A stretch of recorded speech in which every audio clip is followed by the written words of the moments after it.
Hello everyone, mga kaingap. Good morning po sa lahat. So, grabe ngayon, no? Talagang napakatindi po ng init. Napakatindi ng init. Ano pa ganyan ang cortina? Hindi siya black-out. Na siya para makita din sa labas. Yun lang ang problema. Ngayon lang man siya nagpasok. Kaya lang to, labas. Hindi naman sila pagpakapasok paggabi. Open talaga yung door kasi ngayon nagtatrabaho dito. Kaya naghalo po sila ng semento. Para po dito sa flooring, guys. Simulan na po yung pag-flooring.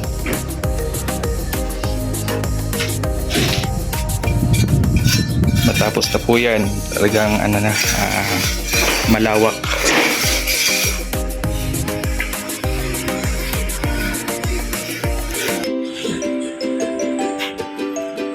Saktong-sakto, talagang matindi ngayon yung init.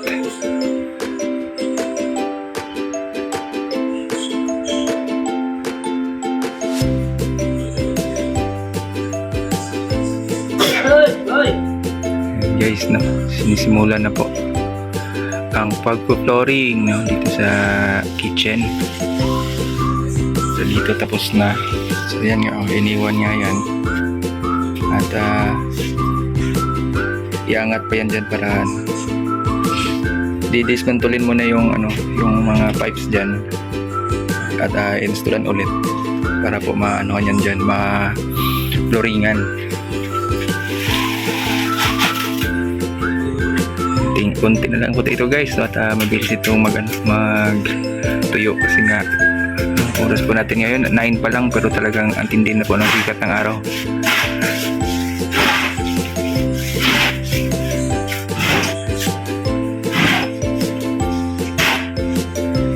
Paano paglagay ng ng mga pebbles? Paano paglagay ng mga pebbles? Lagyan na lang puro yan pag kahit halimbawa matuyo na ngayon kasi hindi pa man hindi pa man tayo maka-proceed sa pagpe-pebbles, guys. At ngayong araw na ito, mamayang gabi ay babiyahe na po tayo papuntang Sorsogon.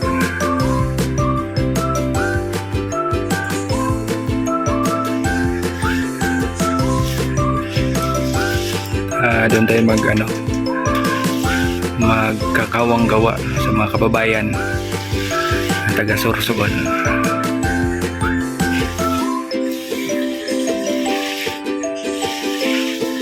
Ilang halo ang yung anim na sako na buhangin, tapos isang semento.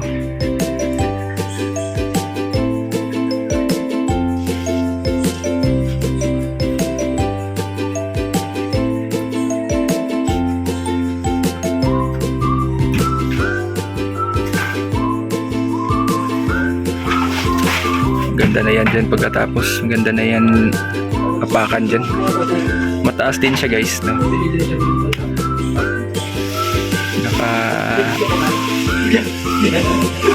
Din siya. Bahay flooring. Itong kagandahan pag yung sementado na siya, guys. Hindi na siya maputik at naka-elevate po yung yung flooring. Ganitong oras ito, mainit pala talaga dito. Ganitong oras, pero mga banda tanghali, yan, malamig na po yan dito. Kasi papunta na dun sa kabila yung araw. Masa side view na siya.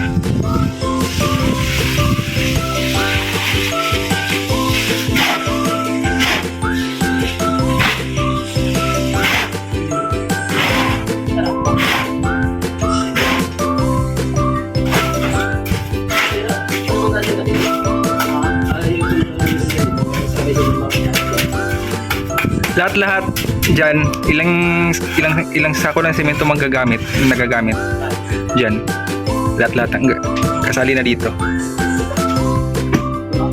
3? Estimate mo mga 5? 4. Ganito lang kalaki guys, na 4 ang ano nito.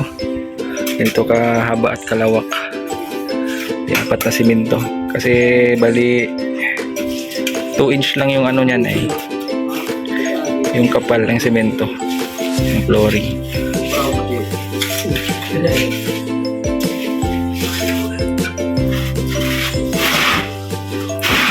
So wala na po yung bakal. Ano na lang po, ng graba. Yung dumping natin na lupa. Kasi okay lang man yun, ang tao lang man magkapakapak. Tsaka yung lupa, in-elevate lang, no? Tapos pinailan po ng halbak sa gilid para ayos.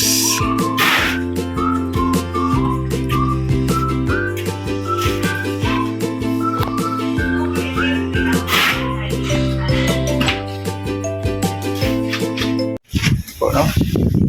Konti na lang matatapos na po ito, ano, yung flooring dito sa kitchen. Lalong lumawak guys yung space dito sa dream house.